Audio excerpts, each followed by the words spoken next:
ሰላም ቤተሰብ እንዴት ናችሁ? ደህና ናችሁ ወይ? እኔ በጣም ደህና ነኝ፣ እግዚአብሔር ይመስገን። ባላችሁበት ሰላማችሁ ብዝት ይበልኝ። እንግዲህ የሙሽዬ ልጅ ማለት ነው ጀግናው። እርግጠኛ ነኝ ብዙዎቻችሁ ተገርማችኋል፣ አልጠበቃችሁም። ትናንትና በሰሩት ቪዲዮ እንግዲህ እውነት ለመናገር ጀግና ብየዋለሁ። እውነት እንግዲህ እኛ እዚህ ዋይ ዋይ እንላለን፣ እሱ ግን እናቴ ስራውን እየሰራ ነው። አይታችሁታል እናንተ ምን የመሰለ ፕላን አውጥቶ በምን የመሰለ ዲዛይን ማለት ነው። ቤቱን በብሎኬት እየሰራ ነው። ጸጥ ብሎ እናቴ እየሰራ ነው ስራውን ማለት ነው። እንግዲህ ያስቡት። ካወቅነው አመት ነው ምናምን ነው ካወቅናቸው እኔና ሀይሚን አይደለ። ይበጅበት ማርያምን። እኔ በጣም ነው ያደነኩት። ጀግና ብየዋለሁ ከምር ይበጅ ማለት እኔ እንጃ። በቃ እንደዚህ ነው እየሰራችሁ ብርን ማለት ነው። ብዙ ጊዜ ወጣትነት በቃ የሆነ መደሰት ወይም ብርን ወንድ እየሰራ እያገኘ ግን አግባብ ላይ ለማዋል በጣም ብዙዎቹም ያቅታቸዋሉ። ታውቃላችኋ። ይህን ደግሞ ለብዙዎቻችሁ አልነግራችሁም። እና እንዴት ብር ስትይዙ ስታገኙ እንዴት በአግባቡ ምን ላይ ስቴፕ በስቴፕ ምን ላይ መዋል እንዳለባችሁ ከብሩኬ መማር ትችላላችሁ ማለት ነው። ምክንያቱም በጣም አድንቄዋለሁ። እንግዲህ ኢትዮጵያ ከጀመረ በአጭር ጊዜ ነው። አብዛኛው እንደውም በቤት ክራይ ነው የሚኖሩት አይደል እንዴ? እና ምንስ ስለ ቤት እየሰራ ነው ማለት ነው። እኔ አድንቄዋለሁ።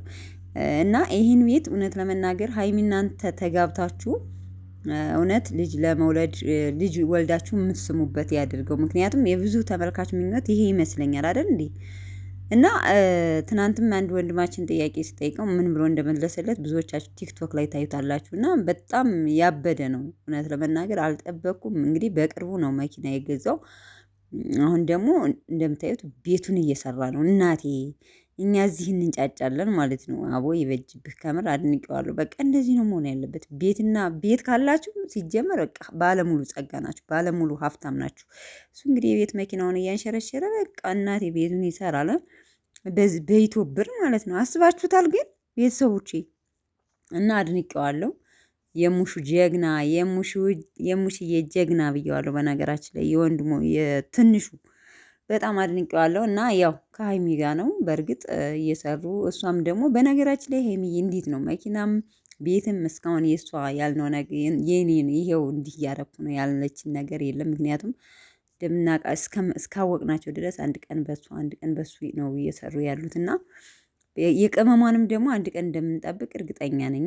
ወይስ እንዴት ነው ቤተሰብ? ግዴታ የራሷም ደግሞ እሷ የሆነ ነገር እርግጠኛ ነኝ እያደረገች ነው የሚሆነው ብዬ አስባለሁ። ምክንያቱም እንደዛ ነው በቃ መሆን ያለበት ማለት ነው። እና ያው እንግዲህ ቤት እየሰራው ሰርፕራይዝ አድርኳት ብሏል እሱ። ያው ብዙ ነገር ቲክታክ ላይ እያላችሁ ነው፣ በነገራችን ላይ እያየው ነው። እና በመሀል አትግቡ፣ በሀይሚና በብሩኬ መሀል ጣልቃ አትግቡ፣ የማይሆን ቃላት አትናገሩ። ቤተሰቦች እውነት ለመናገር በጣም አንዳንዶቻችሁ ቲክታክ ላይ ያላችሁ እና ይመቻችሁ፣ ብራዬ ይመቻችሁ፣ ቅመምዬ በቃ ታርቀውልናል እንግዲህ እየታረቁልን ነው ቤተሰብ። ዋው ደስ ይላል በጣም እውነት ለመናገር ማለት ነው። ይመቻችሁ።